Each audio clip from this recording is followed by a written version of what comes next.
네, 안녕하세요. 김사부입니다. 오늘은 이제 가지입금 마지막 날이네요. 예, 가지입금 이제 마지막 회사가 폐업됐다거나 해산 청산 시 남아있는 가지입금 잔액에 대해서 세무회계가 어떻게 이루어지는지 살펴보는 시간을 갖도록 하겠습니다. 자, 가지입금 관련된 이제 용어를 잠깐 보면 이제 폐업, 해산, 청산이라는 게 있는데 개념이 좀 비슷비슷하죠. 근데 용어 정의를 정확히 하고 가면 그 전에 이제 우리가 보통 사업자 등록증 반납해서 폐업을 하고 그다음에 법무사를 시켜서 해산 등기, 이제 청산 등기 이런 시간 순서가 일반적으로 진행됩니다. 폐업을 했다고 해서 반드시 해산 청산 등기를 해야 되는 건 아니에요. 그래서 폐업은 필수죠. 사업자 등록 반납은 필수지만 해산 등기, 청산 등기는 옵션이다. 할 수도 있고 안 할 수도 있다. 그래서 이거를 하냐 안 하냐에 따라서 세무회계 방법이 달라지니까요. 자, 폐업이란 무엇일까를 보면 쉽게 생각하면 이 용어 정의는 이제 대부분 많이 있을 수 있는데 폐업이나 이제 우리 쉽게 생각하면 실무적인 표현, 세무서 가서 나 사업 못해 먹겠다 해서 사업자 등록증 반납하는 거를 우리 보통 실무적인 표현으로 폐업이라고 볼 수 있겠습니다. 근데 이제 주의사항이 폐업을 해도 우리 법인격, 법인은 사라지냐 안 사라지냐, 죽었냐 살았냐, 법인은 계속 살아 있다라는 거죠. 그래서 이제 새로운 사업을 또 사업자 등록 새로 내서 이 법인으로 계속 이어갈 수 있겠죠. 그래서 사망은 하지 않았다. 법인은 계속 살아있다라는 거. 그 다음에 이제 폐업을 하는 시점에 남아있는 가지입금을 세무서가 그냥 내버려 둘 거냐, 어떻게 될 거냐를 보면 실제 얘기 판례인데요. 자, 폐업 시 남아있는 가지입금에 대한 중요한 내용입니다. 아주 굉장히 중요한 내용이죠. 자, 폐업 시에 특수관계자인 임원에 대한 가지입금 등을 법인이 폐업하여 사실상 특수관계가 소멸할 때까지 회수하지 않았으므로 상여로 소득세 추징하겠다 이런 내용입니다. 근데 이게 지금 논란이 될 수 있는 내용인데요. 원래 이런 내용이 있어요. 특수관계가 소멸을 했다. 즉 특수관계라는 것은 주주라든가 아니면 임원이라든가 이런 특수관계가 있었는데 특수관계 있는 상태에서 남아있는 가지입금이 있는데 특수관계가 없어졌다, 소멸했다. 즉 대표이사라면 사임을 했다거나 주주라면 주식을 팔았다거나 그래서 특수관계가 소멸해. 특수관계가 아니야. 그래서 특수관계가 없어질 때 남아있는 가지입금이 있으면 상여처분 하게 돼 있습니다. 근데 여기서 중요한 것은 폐업이라는 행위 자체가 특수관계를 소멸시킨 거냐 이거죠. 폐업을 해도, 즉 사업자 등록증을 반납을 해도 대표이사는 계속 살아있을 수 있고요. 그 다음에 주식도 안 팔았다면 주주 명부에 계속 살아있을 수 있어요. 그래서 주식도 안 팔았고 난 대표이사가 계속 있어. 단지 폐업만 했다. 그건 난 특수관계 소멸이 안 된 거죠. 특수관계가 소멸이 안 됐는데도 불구하고 애교 판례 우리 세무 실무에서는 법률적으로는 특수관계가 소멸이 안 됐죠. 대표이사도 그대로 있고 주주도 가만히 있으니까. 그렇지만 폐업을 했다라는 것은 사실상 소멸한 걸로 보겠다는 뜻이에요. 이게 굉장히 넓게 확장해서 가는 건데 이게 지금 쟁점이 될 수 있는 거죠. 그래서 폐업 시 남은 재고자 가지입금이 있다고 해서 사기처분을 당해서 억울하다면 이건 크게 한번 싸워볼 만한 쟁점이긴 해요. 우리 업계에서는. 근데 하여튼 지금 현재 세무행정 실무는 폐업도 특수관계 소멸로 간주합니다. 어떤 의미로? 사실상 이렇게 말하는 법률상이 아니라 사실상 소멸했다고 봐서 상여처분을 하고 있다는 게 책임사항이고요. 그 다음에 해산등기라는 것은 이제 법무사 분들이 하시는 건데 법인격을 소멸시켜서 이제 소멸시키는 사람으로 치면 사망시키는 행위입니다. 사망을 시키는 행위. 그래서 등기부등본에도 법인 해산등기가 찍히게 된다라는 거고. 그 다음에 이제 사람이 사망을 하면 끝나는 게 아니죠. 상속인들이 있기 때문에 상속이라는 그 사망한 자의 남아있는 재산에 대한 정리작업이 상속 절차를 밟게 되죠. 똑같아요. 법인도 사망을 했죠. 뭘로? 해산등기로 사망을 했으면 이 법인에 남아있는 재산관계를 정리하는 마치 사람으로 치면 상속 절차 같은 게 있어야 되겠죠. 그래서 그게 청산인데 사망한 법인의 재산관계를 정리하는 것이다 라고 보시면 돼요. 청산. 그래서 청산은 사람으로 치면 상속이다 같은 겁니다. 재산관계 정리하는 것. 그래서 등기부등본에도 청산등기가 지키게 된다는 거 참고하시기 바랍니다. 자, 그림 이쁜 이미지 제가 넣었는데요. 자, 우리 회사 재무상태표를 딱 열어봤어요. 이제 이게 폐업 시점이라고 보자고요. 폐업이래요. 폐업한 날. 폐업한 날 가지금 있으면 상해처분 당한다고 그랬어요. 그래서 원래 폐업 신고하기 전에 가지금 있으면 가결자를 해서 얼마 가지금이 남았는지 체킹하고 돈을 회수를 해야 됩니다. 근데 그걸 모르고 그냥 폐업하면 상해처분 당한다 이 이야기였던 거였고요. 자, 우리 회사는 폐업 1년지에 부채도 없다고 생각하고요. 자산도 다 없어요. 가지금만 있다고 생각합시다. 그래서 자산총계 1,000원, 부채가 없으니까 이제 자본총계 1,000원 해서 양쪽이 이권인 상태다. 아주 심플한 논리죠.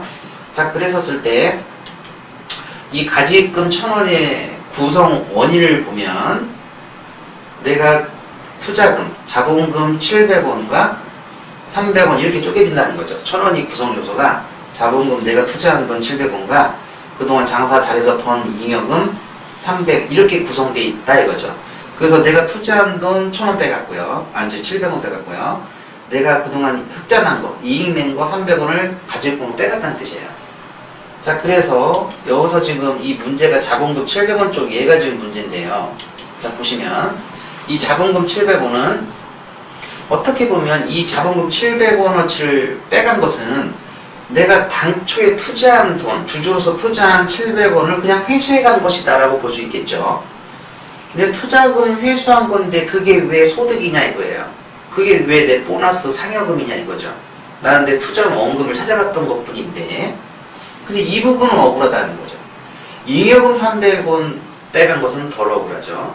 그래서 잉여금은 원래 주총 열어서 배당 처분하는 거니까 주주들한테 배당금으로 나눠주는 거잖아요. 그래서 얘 300원은 뭐 세금 내는 거 배당 소득세 낸다면 내가 이 300원어치 빼간 건 내가 세금 낼 여유가 있으나 700원 빼간 것은 상여금 아닌데요. 난 투자금 원금 회수하는 거 내야 라고 말할 수가 있어요. 그래서 눈물을 흘릴 수 있는 내용이에요. 700원은.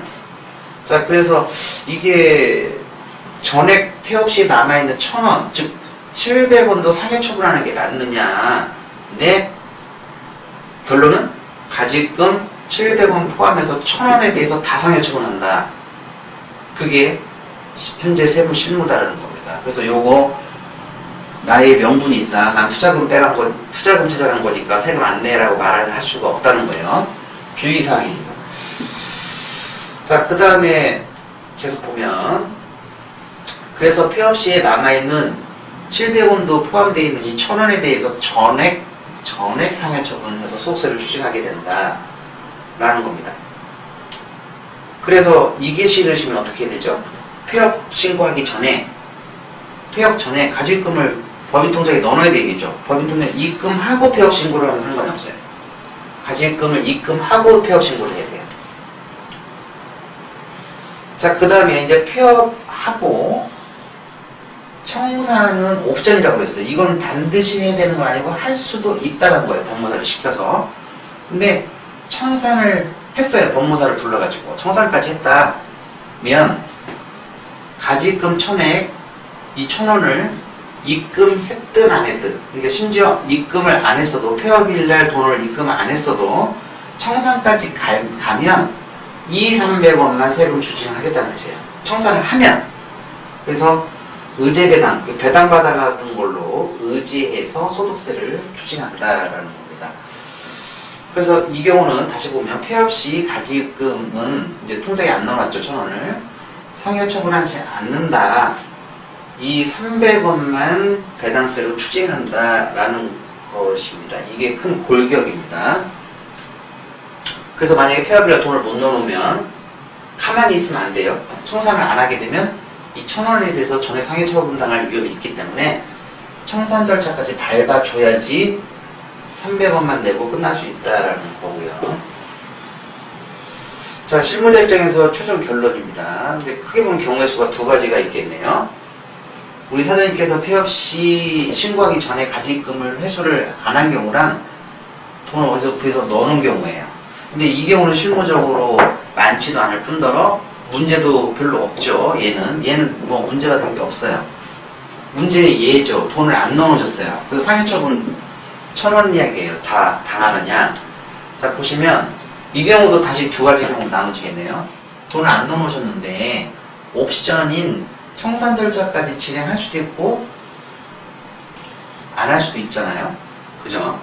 그래서 옵션인 청산 절차까지 진행을 안 했다면 아까 말했던 가지금 1,000원 전부 다 상해처분당할 위험이 있다라는 걸로 되는 거고, 만약에 청산 절차를 밟았다면, 진행했다면 아까 봤던 잉여금 300원만 소득세를 배당세로 납부하면 되겠다라는 겁니다. 가지금을 회수한 경우는 폐업 시점에 가지금을 넣어놨어요. 1,000원을. 그러면 상해처분 당연히 안 당하겠죠. 세금 없어요. 상해처분 없고.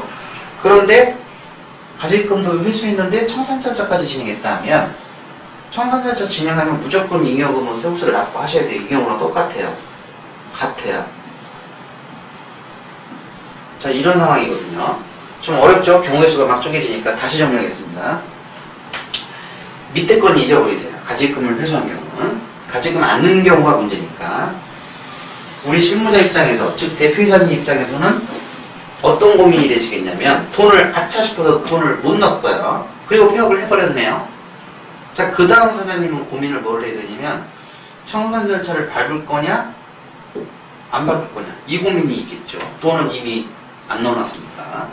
자, 그래서 안 넣으면 1,000원에 대해 상해처분 다 두드려 맞을 것 같고, 청산 절차를 진행하면 300원은 무조건 소득세가 납부합니다. 그래서 얘는 위험이에요. 위험.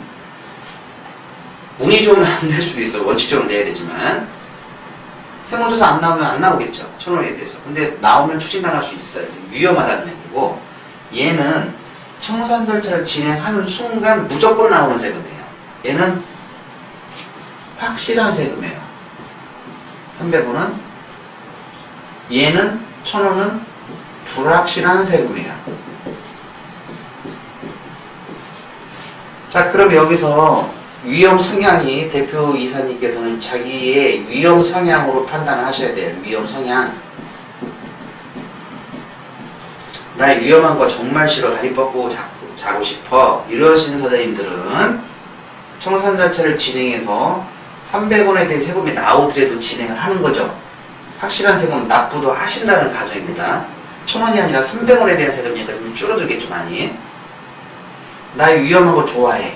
이런 분은, 그리고 300원 되는 거 아까워. 일단 나중에 조선하다 털리면 뭐 추징 당하겠어. 이러신 위험 성향이시면 청산 절차를 진행 안 하시고 버티시는 거죠. 그렇죠. 그래서 실무적으로는 이 고민 단계에 가지금을 이끌 못했다. 그 다음에 고민, 청산할까 말까 하면 1,000원은 안 내도 되고 300원만 세금을 내면 돼요. 확실한 세금을. 근데 만약에 청산 절차 진행 안 하면 1,000원은 낼 수도 있고 안 낼 수도 있는 위험 쪽이다. 불확실하다. 그래서 불확실하지만 추징당하면 커요.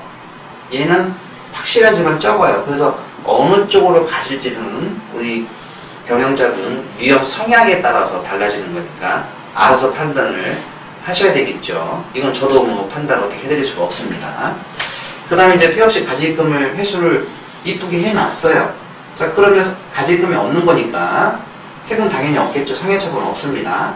그런데도 불구하고 나는 깔끔한 걸 좋다. 그래서 청산까지 갔다면 확실한 300원은 꼭 내셔야 된다는 거. 그래서 이분은 국가적으로 굉장히 추천하고 싶은 상을 주셔야 되는 분입니다. 그렇죠? 그래서 실무적으로는 이 위에 박스가 대부분 해당되실 거고, 1,000원을 일단 안 내고 버텼지만 나중에 이렇게 위험한 걸 택하실 거냐, 아니면 현재 내고 완전히 다리 뻗고 주무실 거냐는 잘 판단을 하셔야 되겠죠.